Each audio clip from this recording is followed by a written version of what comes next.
पाढ़ा स्वशासन व्यवस्था का प्रमुख केंद्र है सुप्रीम कोर्ट मुड़मा जतरा शक्ति स्थल, जहाँ सुरगुज्जा से भी लोग पैदल वहाँ पर आते थे। सुंदरगढ़ उड़ीसा जो है ना, वहाँ से भी लोग मुड़मा पैदल आते थे, महीनों दिन चल के लोग आते थे और अपने धार्मिक प्रतीक चिन्ह के साथ वहाँ मुड़मा जतरा आते थे। तो वहाँ अब तो वो स्वरूप धीरे धीरे अब लोग पैदल नहीं, अब गाड़ी घोड़ा मारे, लेकिन अब वो जतरा बढ़ के विराट रूप ले लिया। जहाँ पर लोग आते थे 5,000 लोग, अब वहाँ पर 50 लाख लोग आते हैं और उरांव माने अन्य जाति के लोग भी वहाँ पर आते हैं मुड़मा में।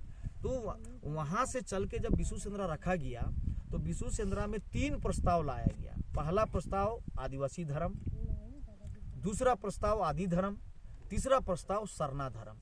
तो ये 3 प्रस्ताव जब वहाँ लाया गया था तो उसमें एक लोहरदगा के अरविंद उरांव जी हैं, है ना, अरविंद उरांव, वो अपना नेतृत्व करते थे। उसके बाद में आदि धर्म लाए थे नारायण उरांव और देव कुमार धान जी, पूर्व मंत्री। तो वहाँ 10,000 लोगों के बीच में बिशु सेंद्रा में ये तय हुआ, उरांव लोग के बीच में, है ना, उरांव लोग हम लोग वहाँ बिशु सेंद्र करते हैं। तो उसमें पाढ़ा पारंपरिक स्वशासन व्यवस्था के अंदर में जो लोग भी हैं, चाहे लोहरा हो, महली हो, जो भी जनजाति है, वो लोग भी उसमें थे।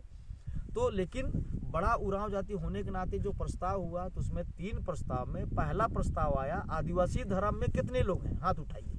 अरविंद जी का प्रस्ताव था, वो मन संचालन कर रहे थे। तो अरविंद उरांव के अलावा कोई भी आदिवासी धर्म में हाथ नहीं उठाया, सिंगल मैन संचालन भी करते थे और आदिवासी धर्म के लिए हाथ उठाए। दूसरा प्रस्ताव आया आदि धर्म।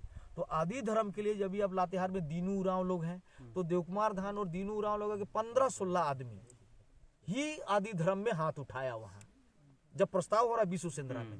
तो तीसरा प्रस्ताव आया सरना धर्म का।